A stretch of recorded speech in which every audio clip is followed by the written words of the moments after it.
ഇപ്പം ഞാൻ മീഡിയ പഠിച്ച ഒരു വ്യക്തിയാണെങ്കിലും എനിക്ക് അതിൽ കുറേ വിമർശനങ്ങളുണ്ട് അവർ ചെയ്യുന്നതും. ഈ മോഹൻലാൽ പോലുള്ള ആൾക്കാർ അതിനകത്ത് റിസൈൻ ചെയ്തത്, ഈ റിസൈൻ ചെയ്തതിനു ശേഷം കുറച്ച് കാലത്തേക്ക് അവൈലബിൾ ആകാതിരുന്ന പോലെ ഭയങ്കരമായിട്ട് പുള്ളിയെ മേജർ ന്യൂസ് മീഡിയകളുടെ തന്നെ ഇവരുടെയൊക്കെ ഓൺലൈൻ പ്ലാറ്റ്ഫോമുകളിൽ ഇതേ സ്ട്രാറ്റജി തന്നെയാണ്. നെഗറ്റീവ് ആണ്, എന്തിനാണ് ഇങ്ങനെ കുറെ കണ്ടന്റുകൾ ഇടുന്നേന്നുള്ളൊരു ചോദ്യം എനിക്ക് തന്നെ ഉണ്ടാവാറുണ്ട്. എനിക്ക് തോന്നുന്നു രണ്ട് പട്ടം വേണമെന്ന് പറയുന്നത്, ഈ നോൺ വെജും വെജും എന്നൊക്കെ പറയുന്നത് സെലക്ട് ചെയ്യാൻ പോസിറ്റീവ് നെഗറ്റീവ് എന്നുള്ള എന്തും ചെയ്യാം എന്തും പറയാമെന്നുള്ള രീതിക്ക് പോയിക്കൊണ്ടിരിക്കും. ആ നെഗറ്റിവിറ്റി കാരണം പത്രവായന കംപ്ലീറ്റ് നിർത്തിയ ഒരാളാണ്. ആൾക്കാർ ഇപ്പോൾ ഈ മീഡിയയിൽ ഇപ്പൊ ന്യൂസിലായാലും അവർ ട്രിഗർ ചെയ്യുന്നത് അവരുടെ വായിൽ നിന്ന് എന്തെങ്കിലും ഒരെണ്ണം അറിയാതെ വിടാൻ വേണ്ടിയിട്ടാണ്. ചീത്തവിളിയും നെഗറ്റിവിറ്റിയും ബഹളവും. നമസ്കാരം. കുറെ നാളായതിനു ശേഷമാണ് നമ്മൾ രണ്ടാമത് വീണ്ടും ഒരു ടോപ്പിക്കായിട്ട് നമ്മൾ പോഡ്കാസ്റ്റിൽ വരുന്നത്. ഈ പ്രാവശ്യം ചെറിയ പ്രത്യേകതയുണ്ട്. ഇപ്രാവശ്യം നമ്മുടെ കൂടെ നമ്മുടെ ടീമിലുള്ള തന്നെ ഗസ്റ്റ് അല്ല, നമ്മുടെ ടീമിലുള്ള പുതിയ 2 ആൾക്കാരും കൂടെ ജോയിൻ ചെയ്തിട്ടുണ്ട്. ജസ്റ്റ് അവരിൽ നിന്നൊന്ന് പരിചയപ്പെട്ടിട്ട് നമുക്ക് തുടങ്ങാം അല്ലേ? ഹലോ, ഹായ്, ഞാൻ ചിത്ര. ഞാൻ ഐശ്വര്യ. പറ ചിത്ര, എന്താണ് വിശേഷം? വിശേഷം ഒന്നുമില്ല. ആദ്യത്തെ പോഡ്കാസ്റ്റ് ആണോ? അതെ, പോഡ്കാസ്റ്റ് ഐശ്വര്യയുടെ പോഡ്കാസ്റ്റ് എക്സ്പീരിയൻസ് ആണ്. അപ്പോൾ പ്രശ്നം കടിച്ചു പൊളിക്കാം. നമ്മൾ സെലക്ട് ചെയ്ത ടോപ്പിക് ഏതാണെന്നറിയോ? എന്താണ്? News versus reality. Exactly, news versus reality. ചിത്രയ്ക്ക് കുറച്ച് കോൺട്രിബ്യൂട്ട് ചെയ്യാൻ പറ്റുമെന്ന് എനിക്ക് തോന്നുന്നു. അതില് ചിത്രയുടെ എക്സ്പീരിയൻസ് ഓഫ് ഇത് ആക്ച്വലി നമുക്ക് അല്ലെ ഒരുപാട് ഗുണം ചെയ്തു തോന്നുന്നു. എന്താ ചിത്രയുടെ എക്സ്പീരിയൻസ് എന്ന് പറയാൻ കാര്യം എന്തൊക്കെയാണ് അതിനകത്തുള്ളത്? എക്സ്പീരിയൻസ് എന്ന് പറയാനും വേണ്ടിയിട്ട് ഞാനും പബ്ലിക്കിന്റെ ഒരു ഭാഗമാണല്ലോ. അപ്പം എല്ലാ ന്യൂസുകളും കാര്യങ്ങളും അപ് ടു ഡേറ്റ് ആയിട്ട് പഠിച്ചു. മാസ് കമ്മ്യൂണിക്കേഷൻ ജേർണലിസം ആയിരുന്നു ഡിഗ്രി എടുത്തിരുന്നത്. അപ്പം അറിയാം എല്ലാം. അതിലെ ടെക്നിക്കൽ കാര്യങ്ങളൊക്കെ അറിയാം, പക്ഷെ ഐ മീൻ എക്സ്പീരിയൻസ് ചെയ്യാൻ കുറച്ചും കൂടി ഉണ്ടല്ലേ. എന്നത് പറയാൻ ചമ്മലും ഉണ്ടായിരുന്നല്ലോ മീഡിയ പഠിച്ചു എന്ന് പറയുന്നത്. ഇപ്പൊ ഞാൻ പബ്ലിക്കിൽ ഒരാളാണല്ലോ, ഞാൻ ന്യൂസ് ഒക്കെ അറിയുന്നുണ്ടെന്നാണല്ലോ പറഞ്ഞത്. എക്സ്പീരിയൻസ് ഞങ്ങൾ എക്സ്പെക്ട് ചെയ്തിരുന്ന മീഡിയ പഠിച്ചു, പക്ഷെ മീഡിയ എന്ന് പറയുന്നത് മുഴുവനെ അത്ര നല്ല കാര്യമൊന്നും അല്ല. ഇപ്പൊ നടന്നുകൊണ്ടിരിക്കുന്ന നോക്കിയാലും കുറെ നെഗറ്റീവ് ആയിട്ടുള്ള കാര്യമുണ്ട്. ഇപ്പൊ ഞാൻ മീഡിയ പഠിച്ച ഒരു വ്യക്തിയാണെങ്കിലും എനിക്ക് അതില് കുറെ വിമർശനങ്ങളുണ്ട് അവർ ചെയ്യുന്നതും കാണിക്കുന്നതായിട്ടുള്ള കാര്യങ്ങൾ.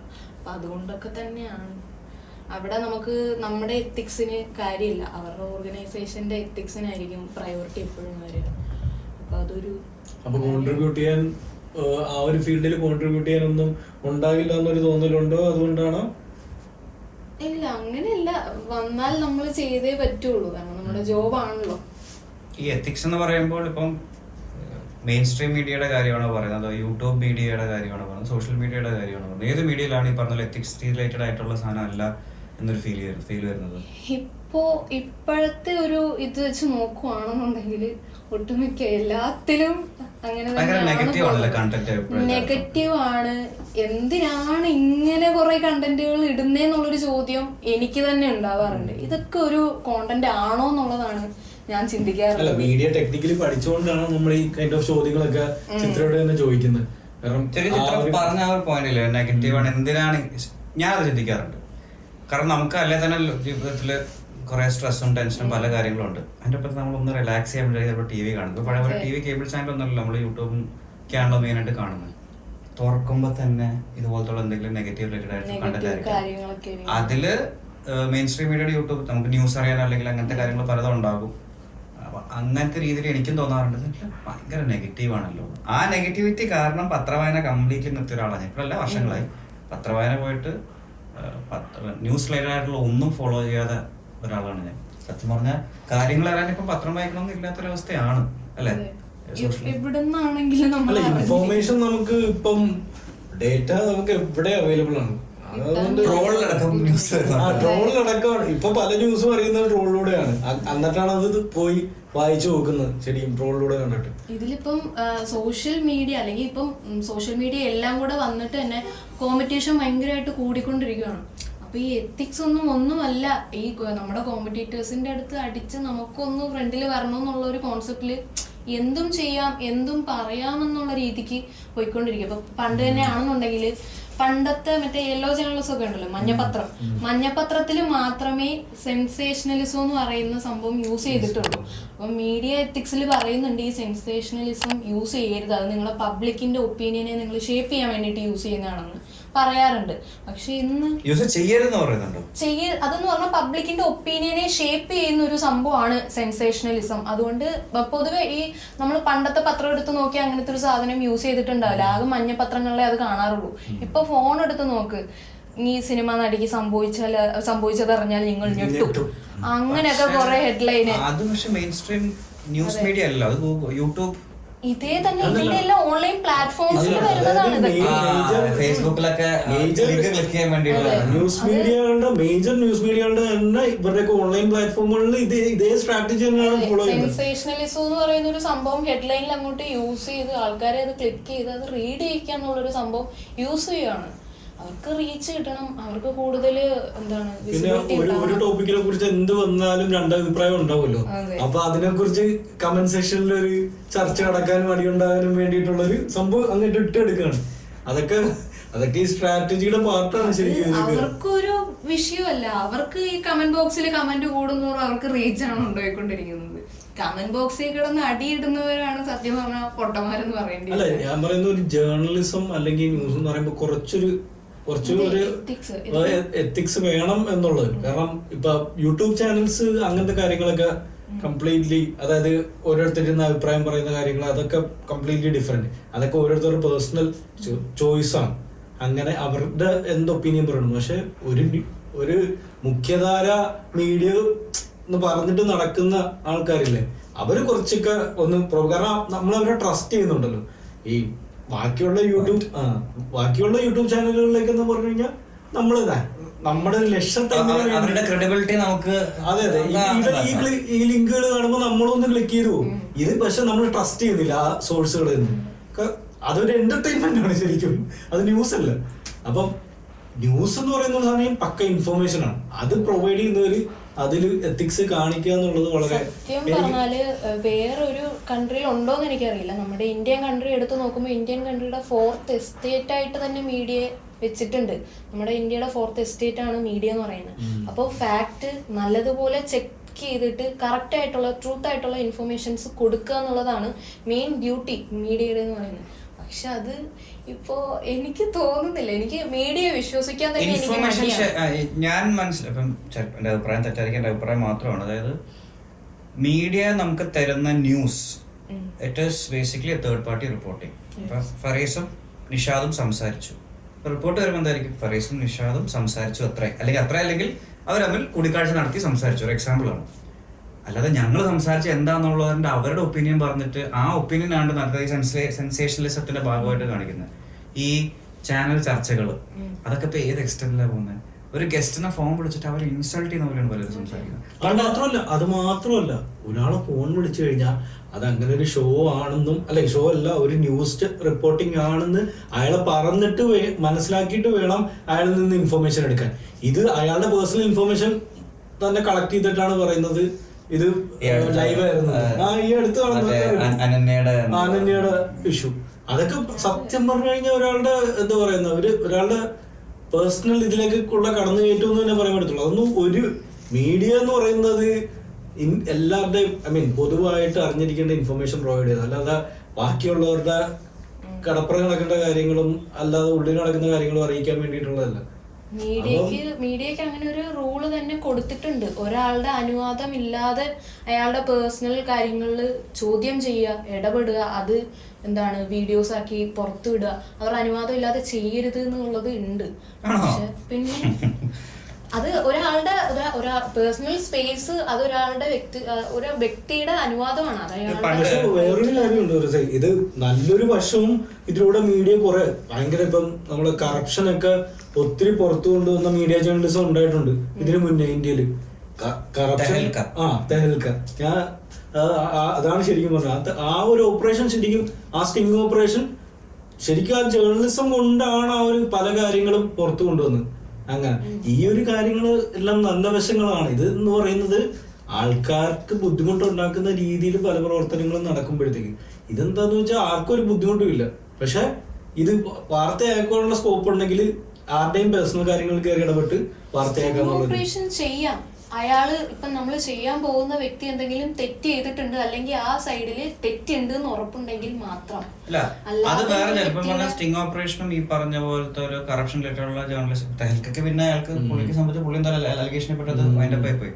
പക്ഷെ അതിനേക്കാൾ ഇപ്പൊ നമ്മൾ അതിപ്പം വൺസിന്റെ ബ്ലൂ മൂൺ ഒക്കെ അങ്ങനെ ചെയ്യുന്നവരും ഉണ്ട് ഇല്ലെന്ന് പറയുന്നല്ല. പക്ഷെ ഞങ്ങളൊക്കെ കോളേജിൽ പഠിക്കുന്ന സമയത്ത് ഇങ്ങനെ ആരെങ്കിലും സംസാരിക്കുമ്പോൾ അവർ തർക്കിക്കുമ്പോൾ നമ്മൾ പറയുന്നത് സംസാരിക്കാൻ കേൾക്കാതെ അവരിങ്ങനെ പറഞ്ഞുകൊണ്ടിരിക്കും. അപ്പൊ ഞങ്ങൾ പറഞ്ഞിട്ടുണ്ട് അരുണഗോസ്വാമി കളിക്കരുതെന്ന് അങ്ങനെ ഒരു ഫ്രേസ് തന്നെയുണ്ട്, അരുണഗോസ്വാമി കളിക്കാൻ നിൽക്കല്ലേ എന്ന് പറയും. അല്ലെങ്കിൽ പണ്ട് നിങ്ങളെന്തോ റേഡിയോ ഒന്നും വയ്ക്കത്തില്ലേ, അതുപോലെ അരുണഗോസ്വാമി കളിക്കല്ലേ എന്ന് പറയും. കാരണം പുള്ളിയുടെ ഇന്റർവ്യൂ നമുക്കറിയാം ഒരാളെ പറയാൻ സമ്മതിക്കത്തില്ല. ഇപ്പൊ ഇവിടെ നിന്ന് നടക്കുന്നത് ഇപ്പൊ ഫോർ എക്സാമ്പിൾ ഈ നടക്കുന്ന ഈ ഹേമ കമ്മിറ്റി റിപ്പോർട്ടിന്റെ ഇഷ്യൂസും കാര്യങ്ങളൊക്കെ വന്നതിന് ശേഷം നമ്മുടെ ന്യൂസുകളിലും കാണുന്നത് എന്താണ്. ഇപ്പം എന്റെ ഓർമ്മ ശരിയാണെങ്കിൽ ശ്വേതാ മേനോനും സ്മൃതി പരുത്തിക്കാട് എന്നിട്ടൊരു പുള്ളിക്കാരി തമ്മിൽ സംസാരിക്കുന്നുണ്ട്. ഞാൻ അവരെ ഫോണിൽ വിളിച്ചിട്ട് അവിടുത്തെ ചോദ്യം ചോദിക്കുമ്പോൾ എന്തിനാണ് അവർ ട്രിഗർ ചെയ്യുന്നത്, അവരെ ചൊറിയുന്ന രീതിയിൽ സംസാരിക്കുന്നുണ്ട്. ഇങ്ങനെ ഒരു സംഭവം നടന്നപ്പോൾ നിങ്ങളൊക്കെ എവിടെയായിരുന്നു എന്നൊക്കെ ചോദിച്ചിട്ട് അപ്പൊ അവർ പറയുന്നുണ്ട് എന്നെ നിങ്ങൾ ട്രിഗർ ചെയ്യാൻ നോക്കരുത്, എന്തിനാണ് അവരുടെ ഒപ്പീനിയൻ എടുക്കാൻ വിളിക്കുമ്പോൾ അവരോട് മാന്യമായിട്ട് പെരുമാറുക. പക്ഷെ ഇങ്ങനെ ട്രിഗർ ചെയ്യുമ്പോൾ എനിക്കറിയില്ല ഇനി ജനത്തിന് അതാണോ വേണ്ടത്, ജനത്തിന് അതാണോ ഇഷ്ടം, അതുകൊണ്ടാണ് അവർ അങ്ങനെ ചോദിക്കുന്നത്. എല്ലാവരുടെയും ഈ ജനം എന്ന് പറയുമ്പോൾ ഈ ട്രിഗർ ചെയ്യാന്ന് പറയുന്ന ഈ ചാനൽ ചർച്ചകൾ ഈ 7 മണി 8 മണിക്കൊക്കെ ചാനലിലൊക്കെ ചർച്ച വരാറുണ്ട്. അതിനകത്ത് വന്നിരിക്കുന്ന എല്ലാവരെയും ന്യൂസ് റിപ്പോർട്ടേഴ്സ് ട്രിഗർ ചെയ്തായിരിക്കും വിടുക. അവിടെ ഒരു അടിയായി, പിന്നെ കൂട്ടത്തല്ലായി. ഇത് പൊന്നെ നമുക്ക് വീട്ടിലൊക്കെ കൊച്ചു കുട്ടികളുണ്ടെങ്കിൽ ഇത് വെക്കാൻ പറ്റില്ല. ഇത് കേട്ട് അവരങ്ങ് പഠിക്കുകയാണ്. പണ്ടൊക്കെ എന്ന് പറഞ്ഞു കഴിഞ്ഞാൽ നമ്മുടെയൊക്കെ പേരൻസും അല്ലെങ്കിൽ ഗ്രാൻഡ് പേരൻസും ഒക്കെ പറഞ്ഞുകൊണ്ടിരുന്നത് നിങ്ങൾ പത്രം വായിക്കണം, ന്യൂസ് ചാനൽസ് കാണണം, ഈ കാർട്ടൂൺ കാണാതെ ഒരു ഇതെത്തിയപ്പോഴത്തേക്ക് ഈ സിനിമയും ഇതൊക്കെ കാണാതെ നിങ്ങൾ ന്യൂസ് കാണും എന്നൊക്കെ ഉള്ളൊരു ഇത് പറയത്തില്ലായിരുന്നു. എന്റെ കൊച്ചിലെ ഇതെനിക്കൊരു പാഷൻ ആയിരുന്നു, ഒരു ന്യൂസ് റീഡർ ആവുക അല്ലെങ്കിൽ ഒരു റിപ്പോർട്ടറായിട്ട് മാറുക. അപ്പൊ ഞാൻ കൊച്ചിലെ മുതൽ എന്റെ അച്ഛൻ ന്യൂസ് സ്ഥിരം കാണുമായിരുന്നു എന്നൊക്കെ. അപ്പൊ ഞാനിങ്ങനെ ടിവിയുടെ ഫ്രണ്ടിൽ പോയിരുന്നു, ബുക്കൊക്കെ എടുത്തു വെച്ച് ന്യൂസൊക്കെ എഴുതി അവർ പറയുന്നൊക്കെ ഇങ്ങനെ കേൾക്കുമായിരുന്നു, ഒരു ന്യൂസ് പ്രസന്റ് ചെയ്യണൊക്കെ. ഐശ്വര്യ അങ്ങനെ തോന്നിയിട്ടുണ്ടോ? ഈ പറഞ്ഞ പോലെ മീഡിയ ഇപ്പൊ ഞാൻ പറഞ്ഞു, നിഷാദും പറഞ്ഞു, പബ്ലിക്കിൽ ഒരാൾ തന്നെയാണ് നമുക്ക് നെഗറ്റീവ് കാര്യങ്ങൾ കേൾക്കുന്നത് താല്പര്യമില്ല. ഒന്നും ഈ പറഞ്ഞ പോലെ ന്യൂസിൽ ആൾക്കാരെ ട്രിഗർ ചെയ്യുന്ന രീതിയിൽ ഇൻസ്റ്റിഗേറ്റ് ചെയ്യുന്ന രീതിയിൽ സംസാരിക്കുന്നത് കാണാൻ താല്പര്യമില്ല. പത്രവായന നിർത്തിയ ഒരാളാണ് ഞാൻ. എന്റെ ഒപ്പീനിയൻ ഞാൻ എന്തുകൊണ്ടാണെന്നുള്ളത് പറഞ്ഞു. അങ്ങനത്തെയാണോ അത് നിങ്ങൾക്ക് you favour what is happening in the media right now, അങ്ങനെയാണോ? What is your opinion? ആൾക്കാർ ഇപ്പൊ ഈ മീഡിയയിൽ ഇപ്പൊ ന്യൂസിലായാലും അവർ ട്രിഗർ ചെയ്യുന്നത് അവരുടെ വായിൽ നിന്ന് എന്തെങ്കിലും ഒരെണ്ണം അറിയാതെ വീഴാൻ വേണ്ടിട്ടാ. എന്തെങ്കിലും വീണാ പിന്നെ അത് അവരുടെ ചാനലിന് അല്ലെങ്കിൽ അവരുടെ ആ ഒരു പ്രോഗ്രാമിന് ഹൈപ്പുള്ള കാര്യം. പിന്നെ എല്ലാവരും ആ ന്യൂസ് ഏറ്റെടുത്തിട്ട് പോകും. കാരണം ഇപ്പോ പറഞ്ഞാൽ ഇപ്പൊ ഈ പറഞ്ഞ പോലെ ഹേമ കമ്മിറ്റി നടക്കുകയാണെങ്കിൽ എല്ലാവരുടെയും ഹൈലൈറ്റ്സ് അതാണ്. അപ്പോൾ ഒരാൾക്ക് ഇത്രയും ചാനൽസിന്റെ ഇടയിൽ ഒരാൾക്ക് റീച്ച് കിട്ടണമെങ്കിൽ അവര് വ്യത്യസ്തമായിട്ട് എന്തെങ്കിലും ചെയ്യണം. അപ്പൊ അവര് അതിൻ്റെ ഉള്ളിൽ ഇങ്ങനെ തപ്പി റിസർച്ച് ചെയ്ത് ഇല്ലാത്ത ന്യൂസ് അല്ലെങ്കിൽ എന്തെങ്കിലും ബാക്കിയുള്ളതിൽ നിന്ന് വേറിട്ടിട്ട് ഹൈപ്പ് കിട്ടാൻ ന്യൂസ് കണ്ടുപിടിച്ച് അങ്ങനത്തെ ആൾക്കാരായിട്ട് സംസാരിച്ച് ട്രിഗർ ചെയ്ത് എന്തെങ്കിലുമൊക്കെ ഓൺ ആക്കിയാൽ ബാക്കിയുള്ള ന്യൂസ് ചാനലിനെക്കാട്ടും കൂടുതൽ ആൾക്കാർ കാണുന്നത് എക്സിസ്റ്റൻസിന് വേണ്ടി കോമ്പറ്റീറ്റീവ് ആവാൻ വേണ്ടി ആ പാതയ്ക്ക് പോവാന്നല്ലാതെ വേറെ പാതയില്ലാത്തതുകൊണ്ടാണ് അങ്ങനെ സംഭവിക്കുന്നത്. പിന്നെ ഇതേപോലെ ഹെഡിങ്സ് കൊടുക്കുകയാണെങ്കിലും എനിക്കിപ്പോ ഡിഗ്രിക്ക് കുറച്ച് ജേർണലിസം പഠിക്കാണ്ടായിരുന്നു. അപ്പൊ അതില് പറയുന്നുണ്ട് കാച്ചിങ് ആയിട്ടുള്ള ഹെഡിങ്സ് കൊടുക്കാൻ വേണ്ടിയിട്ട്. അപ്പൊ അതില് പറയുന്നത് ഇപ്പോ ഫോർ എക്സാമ്പിൾ ഒരാൾ ഒരു ഉദ്ഘാടനത്തിന് വന്നു, അപ്പൊ അയാൾ അതിന്റെ കുറച്ചിട്ട് സംസാരിച്ചു. അതിന്റെ ഇടയിൽ വേണമെങ്കിൽ ഒരു ലൈൻ എങ്ങാനും വേണമെങ്കിൽ വല്ല മുഖ്യമന്ത്രിനെ കുറച്ച് അല്ലെങ്കിൽ വേറെ ആരെങ്കിലും കുറച്ചിട്ട് എന്തെങ്കിലും അഭിപ്രായം പറഞ്ഞിട്ടുണ്ടാവും. പക്ഷെ ഹെഡിങ് വരുന്നത് ഇന്ന ആൾ വന്നു മുഖ്യമന്ത്രിനെ കുറച്ച് പറഞ്ഞത് ഇങ്ങനെ അല്ലാണ്ട് ഉദ്ഘാടനത്തിന് വന്നു എന്നുള്ളതല്ല. അല്ലെങ്കിൽ വേറെ പറയണ്ടാവും ഇങ്ങനെ ഒരു പ്രൊജക്ട് എന്റെ മൈൻഡിലുണ്ടെന്നാണെങ്കിൽ അതിന്റെ ഹെഡിങ് വരുന്നത് ഇങ്ങനെ ഒരു പ്രൊജക്ട് വരാൻ പോകുന്നു. അല്ലാണ്ട് ആളൊരു ഹെഡിങ് എന്ന് പറയുന്ന സംഗതി ശരിയാണ്, ക്യാച്ച് ആയിരിക്കണം, ആൾക്കാരെ ശ്രദ്ധിക്കണം. ചായക്കടയിൽ നിന്ന് ഇറങ്ങി വന്ന പഴംപൊരിനെ പറ്റി ചോദിക്കണം എന്നൊക്കെ പറയുന്നത് കേൾക്കുമ്പോ അതൊരു ക്യാച്ച് ആണോ? എനിക്കത് അയ്യേ ഇങ്ങനെയാണ് എനിക്ക് തോന്നിയത്. നമ്മള് മെയിൻ ആയിട്ട് ഹെഡിങ് വെച്ചിട്ടാണ് ന്യൂസിലേക്ക്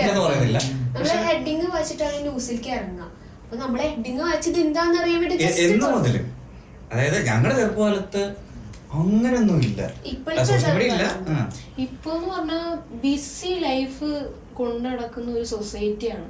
ആർക്കും ഇപ്പൊ ന്യൂസ് വായിക്കാനോ ഒന്നിനും നേരമില്ല. ഭയങ്കര ബിസി. ഏറ്റവും ഷോർട്ട് ആയിട്ട് ഇത്രയും വേഗം ഇൻഫർമേഷൻ കിട്ടാൻ പറ്റുക, അതാണ് എല്ലാരും നോക്കുക.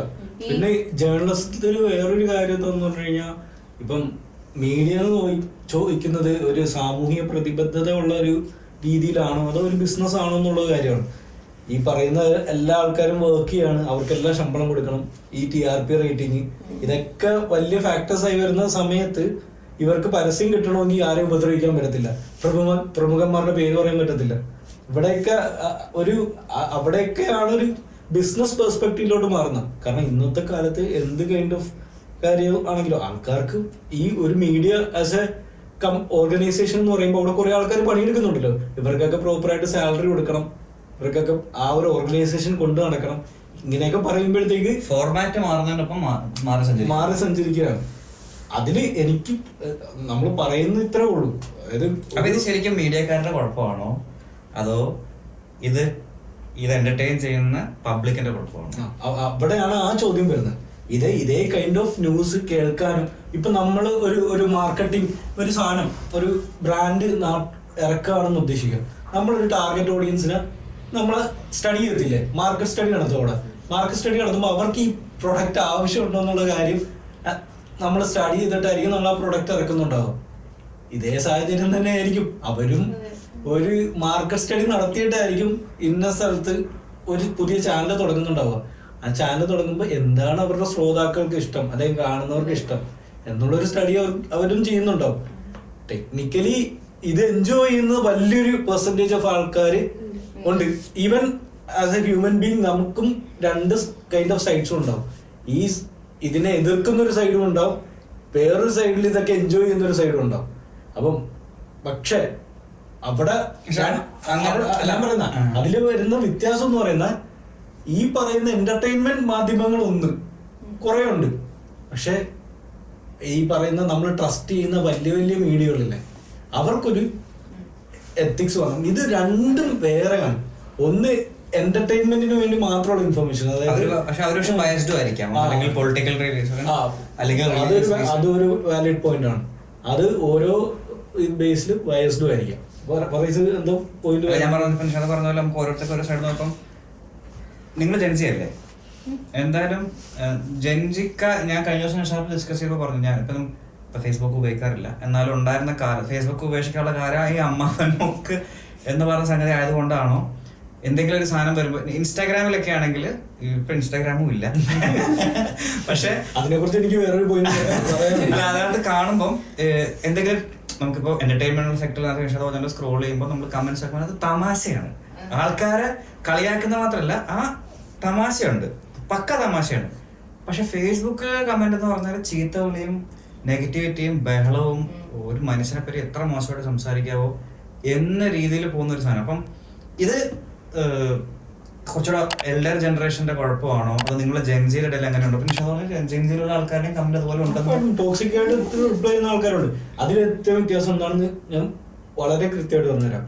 ഫേസ്ബുക്കിലായിരുന്നു ഇന്ത്യയിൽ ഏറ്റവും കൂടുതൽ ആൾക്കാരുണ്ടായിരുന്നു. അത് ഒരു സ്റ്റേജ് കഴിഞ്ഞപ്പോഴത്തേക്ക് ഇതേ ആൾക്കാരൊക്കെ തന്നെ മൈഗ്രേറ്റിൽ വന്നു. അപ്പം ഇനിയും ഉണ്ട്. ഇനി സ്നാപ്ചാറ്റ് ഉണ്ട്. സ്നാപ്ചാറ്റ് വന്നപ്പോഴത്തേക്ക് അവിടെ എന്താന്ന് വെച്ച് കഴിഞ്ഞാൽ അവിടെ കുറെയൊക്കെ വേറൊരു ലോകം ഞാൻ യൂസ് ചെയ്തിട്ടില്ല, അതുകൊണ്ട് എനിക്ക് കൃത്യമായിട്ട് അറിയത്തില്ല. അതാണ് ഇവിടെ ശരിക്കും സംഭവിച്ചിരുന്നത്. പുതിയൊരു പ്ലാറ്റ്ഫോം വരുമ്പോഴത്തേക്ക് അതിലേക്ക് ഈ പറയുന്ന എല്ലാ ജനങ്ങളും എത്തിപ്പെടാനുള്ള ഒരു താമസം ഉണ്ടല്ലോ. എത്തിപ്പെട്ട് ഇതെല്ലാം ഒരുപോലെ ആവും. എല്ലാം ഇപ്പം ആ ടോക്സിസിറ്റിയും ആ കമന്റ്സിലും ഉണ്ടാകുന്ന ഇതും കാര്യങ്ങളും ഒക്കെ വ്യത്യാസം വന്നിട്ടുണ്ട് ഇൻസ്റ്റാഗ്രാമിലും. അപ്പൊ എന്തായി, ഫേസ്ബുക്കിൽ ഉണ്ടായിരുന്ന പല കൈൻഡ് ഓഫ് ന്യൂസും ഇപ്പൊ ഇൻസ്റ്റാഗ്രാമിൽ വരാൻ തുടങ്ങി. ആണോ? അങ്ങനത്തെ കമന്റ്സ് വരെയുണ്ട്. കമന്റ്സ് കാണുമ്പോ ഇവരൊക്കെ ഫേസ്ബുക്ക് ഇല്ലായിരുന്നു, അവിടെ ഇരുന്നാ പോരായിരുന്നു, എന്തിനും ഇങ്ങോട്ട് വരുന്ന അങ്ങനത്തെ കമന്റ്സ് ഉണ്ട്. ഇവരൊക്കെ ഇവിടെ വന്നു തുടങ്ങിയെന്ന് ചോദിച്ചിട്ട്. കാരണം അവര് ഇതേപോലെ ഇൻസ്റ്റയില് ഈ അക്കൗണ്ട് തുടങ്ങിയിട്ട് അവരും മീൻസ് ഈ ഫേസ്ബുക്കിൽ ഇപ്പൊ ഈ പറയുന്ന അവിടെ ഇപ്പൊ ഫേസ്ബുക്ക് പറയുന്ന ഇപ്പൊ കുറച്ചുകൂടെ എൽഡർ ആയിട്ടുള്ള ആൾക്കാരാണ് യൂസ് ചെയ്യുന്നത്. അവരിപ്പോ ഇൻസ്റ്റഗ്രാം അക്കൗണ്ട് അവർക്ക് ഉണ്ടാവുന്നത് പ്രശ്നമില്ല, ഓക്കെയാണ്. അപ്പൊ അവരിങ്ങനത്തെ കണ്ടന്റുകൾ ഇടുമ്പോൾ അതിനെ കമന്റ് ചെയ്യുന്ന ആൾക്കാരുണ്ട്. ഇവർ അവിടെ ഇല്ലായിരുന്നു, ഇവിടേക്ക് വന്നു തുടങ്ങി, ഇതൊക്കെ ഇവിടേക്ക് വന്നു തുടങ്ങിയോ എന്നുള്ള രീതിക്ക്. ഇത് ശരിക്കും ഒരു സൈക്കോളജിക്കൽ അപ്രോച്ച് ആണ് മൊത്തത്തിൽ നോക്കുമ്പോഴത്തേക്ക്. ഈ കമന്റ് ഒരാൾ ഒരു അഭിപ്രായം പറയുന്നു, റിപ്ലൈ ആയിട്ട് അയാൾ തിരിച്ച അഭിപ്രായം പറയുന്നു. അപ്പൊ മറ്റാൾ ചോദിക്കും ഇത് എന്റെ അഭിപ്രായം അല്ലേ പറഞ്ഞത്, അതിന് തിരിച്ചു പറയുന്നത് അതടിയില്ലേ. ഈ സംഭവം ഉണ്ടല്ലോ, ഈ അഭിപ്രായം തിരിച്ച അഭിപ്രായം പറഞ്ഞില്ലെങ്കിൽ റീച്ച് എന്ന് പറയുന്ന സാധനം ഇല്ല. ആ ഒരു ടോപ്പിക്കിനെ കുറിച്ച് ഡിസ്കഷനും അഭിപ്രായവും എതിരഭിപ്രായവും വന്നാൽ മാത്രമാണ് സത്യം പറഞ്ഞ റീച്ച് ഉണ്ടാവുള്ളൂ. അഭിപ്രായം ഇല്ലാത്തൊരു അവസ്ഥ ഉണ്ടല്ലോ, ഒരു സാധനം ഇവിടെ എത്താൻ പോകുന്നില്ല. മനുഷ്യന്മാർക്ക് അഭിപ്രായം ഉള്ളത് കൊണ്ടാണ് ഈ പണ്ട് കാലത്തെ ചായക്കടയിൽ വൈകിട്ട് ചായയൊക്കെ കുടിച്ച് ന്യൂസ് ചർച്ച ചെയ്യുന്നത് ഇപ്പം നമ്മുടെ കമന്റ് ബോക്സിൽ ആ സംഭവം നടന്നു. അതെന്താ സംഭവം? ഈ ചായക്കടക്കാരന് എന്തെങ്കിലും ഒരു സാധനം ഇട്ടു കൊടുക്കും, എന്നാലേ ആൾക്കാർ അവിടെ വന്നിരുന്ന് പിറ്റേ ദിവസം ചർച്ച ചെയ്തോളൂ. അതേപോലെ തന്നെ ഇപ്പൊ അതെ ആ ഒരു ചിന്തിച്ചാണ് ഞാന് മെയിൻസ്ട്രീം മീഡിയയിലുള്ള ആൾക്കാർ ചായക്കടനായിട്ട്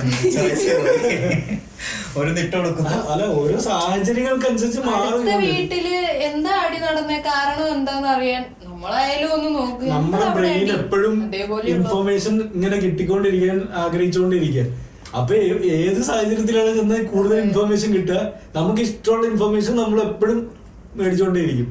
വേറൊന്നും കണ്ടില്ലെങ്കിലും അടുത്തവന്റെ ജീവിതത്തിൽ എന്തെങ്കിലും നെഗറ്റീവായിട്ട് നടന്നാൽ അതറിയാൻ നമുക്കൊരു ആകാംക്ഷയുണ്ട്. അത് തന്നെ അവര് യൂസ് ചെയ്യുന്നു. അതുകൊണ്ട് തന്നെ നമ്മൾ പറഞ്ഞോണ്ടിരുന്നാലും മറ്റുള്ള ചീത്തയും കുറ്റവും മാത്രം കേട്ടോ. ഫേസ്ബുക്കിൽ കയറി പ്രതീതി അല്ല. ഇപ്പൊ ഈ ടോക്സിസിറ്റി എന്നുള്ള സാധനം ഇപ്പം എന്റെ ഒരു എക്സാമ്പിൾ പറയുകയാണെങ്കിൽ, ഞാൻ ഇപ്പൊ വീട്ടിൽ പോയിട്ട് ഒന്ന് റിലാക്സ് ചെയ്യാൻ വേണ്ടിട്ട് ഞാൻ ഏറ്റവും കൂടുതൽ പ്രിഫർ ചെയ്യുന്നത് TV ഓൺ ചെയ്ത് ഞാൻ യൂട്യൂബ് ഇതാക്കും. അപ്പൊ യൂട്യൂബില് ഹോം ഉണ്ടല്ലോ, ഈ ഹോമിൽ പോകുമ്പോൾ ഇപ്പൊ എല്ലാം ഈ ഹേമ കമ്മിറ്റിയുടെ ഇത് നുണകളുതായി മറ്റേതായി. പണ്ട് കണ്ടു നോക്കൂ ഞെട്ടി നോക്കൂന്നൊക്കെയാ. ഇപ്പൊ വരുന്ന ചില ക്യാപ്ഷനൊക്കെ കാണുമ്പോൾ നമുക്ക് അയ്യോ അടുത്ത ആരെങ്കിലും ഉണ്ടോ, നമ്മൾ ഇതൊക്കെയാണോ കാണുന്നത് അങ്ങനെ തോന്നൽ തോന്നും. കാരണം ഭയങ്കര ഓപ്പൺ ആകുന്നതിന് തെറ്റൊന്നുമില്ല, പക്ഷെ എന്തോ ഫുള്ള് നെഗറ്റീവ് മാത്രം. ഇനി ഇപ്പൊ സെർച്ചിൽ പോയിട്ട് നല്ല സാധനം തപ്പി എടുക്കണം. അത് പക്ഷെ വേറൊരു കാര്യം ഞാൻ പറയട്ടെ, എന്റെ സെർച്ച് ഹിസ്റ്ററി വെച്ചിട്ടല്ലേ, സ്വാഭാവികമാണ്. കാരണം ഞാനിപ്പോ നമ്മളെ ഹേമ കമ്മിറ്റിയുടെ ഇത് വരുമ്പോ എന്താ നടക്കുന്ന നമ്മൾ അറിയാൻ വേണ്ടി. അത് വേറൊരു കാര്യമുണ്ട്, കുറെയൊക്കെ പേഴ്സണലൈസ്ഡ് ആണ് നമ്മുടെ സെർച്ച് രീതി വെച്ച്. പക്ഷെ ട്രെൻഡിങ് ആയിട്ടുള്ള കാര്യങ്ങളും നമ്മുടെ സെർച്ച് അല്ലാതെ ട്രെൻഡിങ് മാത്രമല്ല. ഇപ്പൊ ഹേമ കമ്മിറ്റി എന്ന റിപ്പോർട്ടിന്റെ സാധനം വന്നപ്പോൾ സ്വാഭാവികമായിട്ടും ന്യൂസ് അറിയാൻ വേണ്ടി ഇതാക്കും. പിന്നെ ബാക്കി അതിന്റെ ട്രോള് റിലേറ്റഡ് സാധനങ്ങൾ നമ്മൾ കാണാം. അതിന്റെ നെഗറ്റിവിറ്റി ഒക്കെ പിന്നെ വരുന്നുണ്ട്. എനിക്ക് തോന്നുന്നു 2 പട്ടം വേണം എന്ന് പറയുന്നത്. ഈ നോൺ വെജും വെജും എന്നൊക്കെ പറയുന്നത് സെലക്ട് ചെയ്യാൻ പോസിറ്റീവ് നെഗറ്റീവ് എന്നുള്ള പോസിറ്റീവ് കണ്ടുപിടിക്കാൻ ഇച്ചിരി പാടാണ്. പോസിറ്റീവ് ഹേമ കമ്മിറ്റി ഇപ്പം സാർ അത് കണ്ടിട്ടില്ല എങ്കിൽ സാറിന് ഇത് കയറി വന്നോണ്ടിരിക്കുന്ന ആ ഹേമ കമ്മിറ്റിയുടെ ന്യൂസ് അത്രത്തോളം റീച്ച് ആയിട്ടാണ്, നല്ല റീച്ച് ആയിട്ടാണ് നമ്മളത് കാണാറില്ലെങ്കിൽ. കാണാറില്ലെന്ന് പറയാൻ പറ്റില്ല, കാണുന്നുണ്ട്. കാരണം സോഷ്യൽ ഫേസ്ബുക്കിലും ഇൻസ്റ്റാഗ്രാമിലും ഇല്ലാത്ത എനിക്ക് എവിടെയെങ്കിലും ഒരു ഇൻഫോർമേഷൻ വേണ്ടേ. അപ്പൊ ഞാൻ ചിലപ്പോൾ പാട്ടായിരിക്കും കേൾക്കുന്നത്, ചിലപ്പോൾ അല്ലെങ്കിൽ എന്തായിരിക്കും. അപ്പൊ നമ്മൾ യൂട്യൂബിൽ കാണുമ്പോൾ സ്വാഭാവികമായിട്ട് എത്ര നെഗറ്റീവ് കാണണ്ടെന്ന് വിചാരിച്ചാലും ഇതെന്താണെന്ന് അറിയാൻ വേണ്ടി ക്യൂരിയോസിറ്റി ഉള്ള മനുഷ്യൻ കയറും, സംശയമില്ല. പക്ഷെ ചിലപ്പോൾ ന്യൂസ് ആയിരിക്കും കാണാൻ പോകുന്നത്, അല്ലെങ്കിൽ ട്രോളായിരിക്കും കാണാൻ പോകുന്നത്. അത് കാണുമ്പോൾ നമുക്ക് കിട്ടുന്ന ഒരു ഇമ്പാക്ട് അപ്പൊ തന്നെ നമ്മൾ ചിലപ്പോൾ ഫുള്ള് കാണില്ല, മാറ്റും.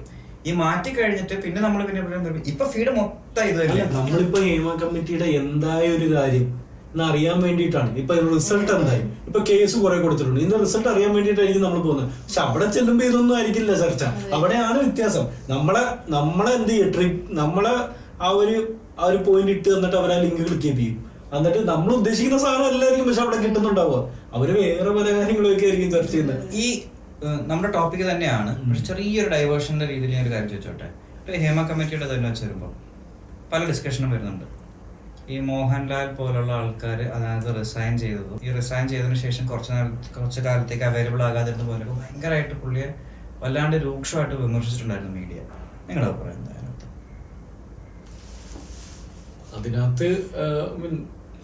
പറഞ്ഞൊരു സംഘടനയാണ്. അതിനകത്ത് അവര് രാജിവെക്കുന്നില്ലെന്ന് ജനത്തെ സംബന്ധിച്ചിടത്തോളം പ്രത്യേകിച്ച് ബാധിക്കുന്ന കാര്യമല്ല. ഒരു സംഘടനയാണ്. ആ സംഘടനയ്ക്കുള്ളിൽ എന്താണ് തീരുമാനിക്കുന്നത് ജനത്തിന് സത്യം പറഞ്ഞൊരു സേ ഇല്ല. നമ്മള് ഇപ്പം എലക്ഷൻ നമ്മൾ വോട്ട് ചെയ്തിട്ട് ഇതാക്കിയവരാണെങ്കിൽ ഓക്കെ, അവർ holding a key responsible position.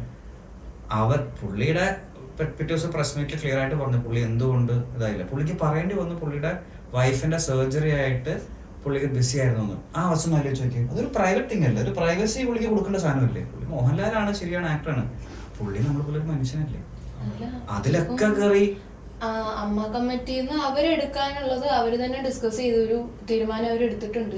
പിന്നെ മോഹൻലാലായിട്ട് ഒരു അഭിപ്രായം ഇതില് പറയേണ്ട ആവശ്യം എന്താണുള്ളത്?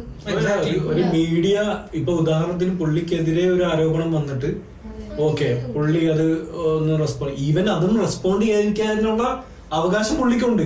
അത് ചോദ്യം ചെയ്യാൻ പബ്ലിക്കിന് അവകാശമില്ല ശരിക്കും. അതായത് നിങ്ങൾ എന്തുകൊണ്ട് റെസ്പോണ്ട് ചെയ്തില്ല? ചെയ്തില്ലെങ്കിലും കുഴപ്പമെന്ന് പറഞ്ഞാല് ഇപ്പം ചെയ്തേ പറ്റുന്നുള്ള അവസ്ഥയെ മോഹൻലാൽ മുങ്ങി, മോഹൻലാൽ ഒഴിഞ്ഞു മാറി. അപ്പം മോഹൻലാൽ ഇത്ര നാളുണ്ടാക്കിയ ക്രെഡിബിലിറ്റി ഒരാൾക്കെങ്കിലും അത് മാറ്റി ചിന്തിക്കുന്ന രീതിയിൽ വന്നു കഴിഞ്ഞാൽ ഉറപ്പല്ലേ അവർക്ക്. ഒരാള് അഭിപ്രായം പറയാതിരിക്കുക എന്നുള്ളത് അയാളുടെ സ്വാതന്ത്ര്യമാണ്. ഇപ്പം ഈ ഒരു വിഷയത്തെ പറ്റി എനിക്ക് അഭിപ്രായം ഇല്ലെങ്കിൽ എന്നോട് ചോദിച്ചാലും ചോദിച്ചില്ലെങ്കിൽ ഞാൻ അതിനെപ്പറ്റി ഒന്നും പറയാൻ നിൽക്കില്ല. അപ്പൊ അത് കുത്തി മോഹൻലാല് മുങ്ങി, മോഹൻലാലിന് ആൻസറബിൾ ആവുന്നില്ല ഇങ്ങനൊക്കെ മോഹൻലാലിനോട് ചോദിക്കുമ്പോൾ വേറെ ഒരു കാരണം, ഒന്ന് മലയാളത്തിലെ ഏറ്റവും വെൽ നോൺ പേഴ്സണാലിറ്റി എന്നുള്ള രീതിയുണ്ട്. അമ്മയുടെ പ്രസിഡന്റ്, ആ സംഘടനയുടെ പ്രസിഡന്റ് എന്നുള്ള രീതിയിലാണ് പുള്ളിയെടുത്ത് ആ ചോദ്യങ്ങൾ എക്സ്പെക്ട് ചെയ്ത് ചോദിക്കുന്നത്. പക്ഷേ ഈ ഹേമ കമ്മിറ്റി എന്താണെന്നോ അതിനകത്ത് പറഞ്ഞ അലിഗേഷൻസിന്റെ കാര്യം എന്താണെന്ന് വെച്ച് പറയുമ്പോൾ മീഡിയ എടുത്ത് അത് പറയാൻ ആവശ്യമുണ്ടോ? മീഡിയ അതിനടുത്ത് അത് ഇതാക്കേണ്ട അവർക്കൊരു പ്രസ് റിലീസ് സ്റ്റേറ്റ്മെന്റ് ഇറക്കാം, അല്ലെങ്കിൽ ഇന്ന കാര്യങ്ങൾ പറയാം. അതല്ലാതെ അവരുടെ വിഷം ചോദ്യങ്ങൾക്ക് രഞ്ജി പണിക്കറിന്റെ ഒരു ഇത് കണ്ടായിരുന്നോ? രഞ്ജി പണിക്കറിന്റെ ഇങ്ങനെ ചോദിക്കുന്ന പുള്ളി ആൻസർ പറഞ്ഞുകൊണ്ടിരിക്കുകയാണ്. പറഞ്ഞതിന് ശേഷം അപ്പോൾ ഇരയ്ക്കൊപ്പമല്ല എന്നാണ് ഉദ്ദേശിച്ചത് എന്നൊരു ചോദ്യം വന്നു. അത് ഞാൻ പറഞ്ഞു. അപ്പൊ അത് ചോദിക്കുന്നത് യൂട്യൂബുകാരനോ സാധാരണ മെയിൻ സ്ട്രീം മീഡിയയിലെ ആൾക്കാർ തന്നെയാണ്. അപ്പൊ അങ്ങനെ കാര്യങ്ങൾ പറയുമ്പോൾ ഇരയോടൊപ്പം അല്ലേ എന്നാ നിങ്ങളപ്പോ ഇരയോടൊപ്പം അല്ല എന്നാണോ പറഞ്ഞത് എന്നുള്ള ചോദ്യം തന്നെ തെറ്റല്ലേ? അത് ആണെന്നാണെങ്കിലും അല്ലാന്നാണെങ്കിലും അതൊരു ന്യൂസാണ്. അപ്പൊ അതിന് വേണ്ടിയിട്ടാണ് ചോദിക്കുക. അപ്പം രഞ്ജി പണിക്കറിനെ പോലെ നന്നായിട്ട് സംസാരിക്കാൻ അറിയാവുന്നവർ നല്ല പോലെ കൊടുക്കും. എല്ലാവർക്കും അങ്ങനെ സംസാരിക്കാൻ പറ്റണമെന്നില്ല. അവർ പെടും, അവരെ ടാർണിഷ് ചെയ്യും, അവരെ ഭയങ്കരമായിട്ട് മോശക്കാരായിട്ട് ചിത്രീകരിക്കും. ഇതൊക്കെ മീഡിയയാണ് ഏറ്റവും അതായത് സംസാരിക്കാൻ അറിയാവുന്നവർ മാത്രമേ ഒരു ഓർഗനൈസേഷന്റെ തലപ്പത്തിരിക്കാൻ പാടുള്ളൂ എന്നുള്ള ഒരു തെറ്റായ ധാരണയുണ്ട്. അവർക്കൊരു ചിലപ്പോൾ ഓപ്പറേഷണൽ കേപ്പബിലിറ്റി ആയിരിക്കും ഉണ്ടാവുക. അതായത് ആ ഓർഗനൈസേഷൻ നടത്തിക്കൊണ്ട് പോകാനുള്ള ഓപ്പറേഷണൽ കേപ്പബിലിറ്റി ആയിരിക്കും. അല്ലാതെ സംസാരിക്കാൻ മാത്രം കഴിവുള്ള ഒരാള് കംപ്ലീറ്റ്ലി, ഇപ്പൊ മോഹൻലാലിനെ സംബന്ധിച്ചിടത്തോളം നമുക്ക് എല്ലാം അറിയാവുന്നേ, പുള്ളിയൊക്കെ ഭയങ്കര എഫേർട്ട് ഇട്ടിട്ടാണ് ഒരു മുഖ്യധാര മീഡിയത്തിൽ വന്ന് സംസാരിക്കാനൊക്കെ. ഷൈ ക്യാരക്ടറാണ് പുള്ളിക്ക്, എന്താണ് പറയേണ്ടത്. പക്ഷെ ചിലപ്പോൾ ഓരോ ഓപ്പറേഷണൽ കേപ്പബിലിറ്റി ഉണ്ടാവും. ഒരു സംഘടന എങ്ങനെ കൊണ്ടുപോകണം, എങ്ങനെ ഇതാക്കണം, ഇന്റേണലി പുള്ളിക്ക് മാനേജ് ചെയ്യാൻ അറിയായിരിക്കും. അപ്പം ഓരോരുത്തർക്കും ഓരോ കഴിവാണല്ലോ. അതിപ്പോ എത്രയായാലും ഇപ്പൊ നോർമൽ ഒരു പേഴ്സന്റെ ചുറ്റുപാട് നിന്നിട്ട് ഒരു ലോഡ് പേഴ്സൺസ് ഇങ്ങനെ ക്വസ്റ്റ്യൻസ് മാറി ചോദിച്ചിരുന്നാൽ എത്രയായാലും നമ്മളൊന്ന് കൺഫ്യൂസ്ഡ് ആവും. നമുക്ക് അവർ ചോദിച്ചത് ചിലപ്പോൾ കേട്ടുന്ന് വരും, നമ്മൾ ചിലപ്പോൾ തെറ്റി പറഞ്ഞു വരും, ചിലപ്പോൾ അവർ ചോദിച്ചിട്ട് ചിലപ്പോൾ നമ്മൾ ആന്ന് പറഞ്ഞു വരും. അതൊക്കെ ഒരു ന്യൂസ്. അവര് അങ്ങനെയാണ്, അങ്ങനെ എന്തെങ്കിലും പറയിപ്പിക്കണം, എന്തെങ്കിലും അവരുടെ അടുത്ത് അത് സംഭവം എന്താണെന്ന് വെച്ച് കഴിഞ്ഞാൽ ഈ ചോദ്യം ചോദിക്കുന്ന ആൾക്കാരെ തന്നെ ആ ഒരു പൊസിഷനിൽ ഇരുത്തിയിട്ട് ഈ കൈൻഡ് ഓഫ് ചോദ്യങ്ങൾ ചോദിച്ചു കഴിഞ്ഞാൽ ഇവരാണെങ്കിലും പതറിപ്പോകും. നമ്മുടെ എത്രയോ ന്യൂസ് റിപ്പോർട്ടേഴ്സ് നല്ലപോലെ സംസാരിക്കാൻ അറിയാവുന്ന ആൾക്കാരുടെ മുന്നിൽ പതറിയിട്ടുള്ള സംഭവങ്ങൾ ഉണ്ടായിട്ടുണ്ട്. അവരുടെ ഭാഗത്തു നിന്നും തെറ്റുകൾ വന്നിട്ടുണ്ട്. മനുഷ്യൻ എന്ന് പറയുമ്പോഴത്തേക്ക് നമുക്ക് ഏതെങ്കിലും ഒരു പോയിന്റിൽ നമ്മൾ ഇറിറ്റേറ്റഡ് ആവും, നമ്മൾ സംസാരിക്കും. പക്ഷെ ഒരു ഹ്യൂമൻ ബീയിങ് എന്നുള്ള രീതിയിൽ നമ്മൾ കുറച്ച് എത്തിക്സും കാര്യങ്ങളും ഒക്കെ ഒരു മീഡിയത്തിൽ വരുമ്പോൾ ഫോളോ ചെയ്യണം.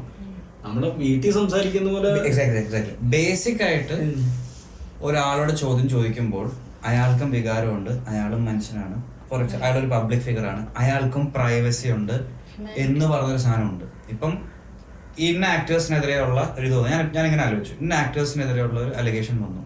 ഇപ്പൊ നിവിൻ പോളിയാണെന്ന് തോന്നുന്നു പറയുന്നത്, നിങ്ങൾ ന്യൂസ് കൊടുത്തോണ്ട് തെറ്റില്ല, പക്ഷെ അതിൽ എന്തെങ്കിലും ഒരു ബേസ് ഉണ്ടോ നോക്കിയിട്ട് കൊടുത്താൽ തിരക്കേടില്ല. ഇതൊരു മീഡിയം ആയതുകൊണ്ട് ഈ സാധനം ഈ ഒരു ഡിജിറ്റൽ അസെറ്റ് യൂട്യൂബിൽ എന്നും അവൈലബിൾ ആയിരിക്കും. ഈ നിവിൻ പോളി എന്ന് പറയുന്ന ആൾക്കാർക്ക് ഫാമിലി ഉണ്ട്, അവരുടെ കുട്ടികൾ സ്കൂളിൽ പോകുന്നുണ്ട്. അവര് സ്കൂളിലുള്ള ചർച്ചകളിൽ വരുമ്പോ അവർക്കുണ്ടാകുന്ന എന്തായിരിക്കും? കാരണം മേ ബി ഇതിന്റെ റിസൾട്ട് അത് തെറ്റായ ആരോപണമാണെന്നുള്ള രീതിയിൽ തന്നെ വന്നെന്ന് വെച്ചോ, വന്നു. അതിപ്പോ ആ ബേസിലാണെങ്കിലും വന്നെന്ന് വെച്ചോ. പക്ഷെ ഇത് കാണാതെ ഇത് മാത്രം കണ്ടിരുന്ന ആൾക്കാരുണ്ടാവും. മനസ്സിലായോ? അത് ഫേക്ക് ന്യൂസ് എങ്ങനെയാണെന്നുള്ള റിസർച്ച് ആരും ചെയ്യും. ഇനിയിപ്പോ അഥവാ XYZ പേഴ്സൺ തെറ്റുകാരനാണെന്ന് വിചാരിക്കുക, അവർക്കുള്ള ശിക്ഷ നിയമം അനുശാസിക്കുന്ന രീതിയിൽ രാജ്യത്തിന് കൊടുക്കാൻ പറ്റുന്നത് കൊടുക്കും. അതിന്റെ പേരിൽ അവരെയും അവരുടെ കുടുംബത്തെയും അവരുടെ ആക്ടിവിറ്റി കാരണം അവരുടെ കുടുംബത്തിനെ ടാർഗറ്റ് ചെയ്യുന്നത് ശരിയാണ്. വളരെ വലിയൊരു എക്സാമ്പിൾ ഉണ്ട്. ഒരാള് മെട്രോയില് അയാള് ക്ഷീണം കാണാൻ ഉറങ്ങിപ്പോയത്, കള്ളു കുടിച്ച് പോകുന്നില്ല, അത് സുരാജിന്റെ മൂവി ആയിട്ടുണ്ടെന്ന് അല്ലേ? അത് തന്നെ വലിയ എക്സാമ്പിൾ ആണ്. കാരണം അയാൾ തെറ്റുകാരൻ, ഇപ്പൊ എന്തെങ്കിലും അയാൾ തെറ്റുകാരനാണെന്ന് വിചാരിക്കുക, അയാളെ ശിക്ഷിച്ചു, അയാൾ ചെയ്ത തെറ്റ്, അയാൾ ചെയ്ത തെറ്റിന് അയാളുടെ കുടുംബക്കാരെ അനുഭവിക്കുമ്പോൾ ചിലർ പറഞ്ഞേ അയാൾ ആലോചിക്കണമായിരുന്നു, അയാളുടെ കുടുംബം അതിനകത്ത് അയാള് കുടുംബമായിട്ട് ബന്ധമില്ലാത്ത ആളായിരിക്കാം, അല്ലെങ്കിൽ അയാൾ അങ്ങനെ ആയതിന് കുടുംബത്തിന്. പക്ഷെ കുടുംബത്തിലുള്ളവർക്കും ജീവിക്കണ്ട, അവർ മനസ്സിലായില്ല, അവർ തെറ്റില്ലെങ്കിൽ. അപ്പം ഇങ്ങനത്തെ ചില കാര്യങ്ങളൊക്കെ മീഡിയന്റെ കയ്യിൽ നിന്ന് ചില സാധനങ്ങൾ പോകുമ്പോൾ ഞാൻ ആലോചിക്കും ഇതൊരു ശരിയായതാണോ.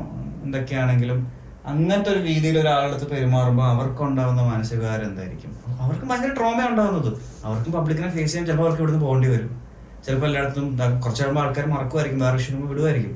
പക്ഷെ എന്നാലും ഇതിങ്ങനെ കിടക്കും. അപ്പം ഒരാള് അവരുടെ ഹാർഡ് വർക്ക് കാരണം സക്സസ്ഫുൾ ആയാലും അല്ലെങ്കിൽ ഒന്നുമില്ലെങ്കിൽ തന്നെ അവരുടെ ഏറ്റവും നമ്മളതായിട്ട് നമുക്ക് നമ്മുടെ ഒരു സെൽഫ് റെസ്പെക്ട് ഉണ്ട്. അത് കടന്നു പിടിക്കുമ്പോൾ അത് ഡീൽ ചെയ്യാൻ ഭയങ്കര ബുദ്ധിമുട്ടാണ്.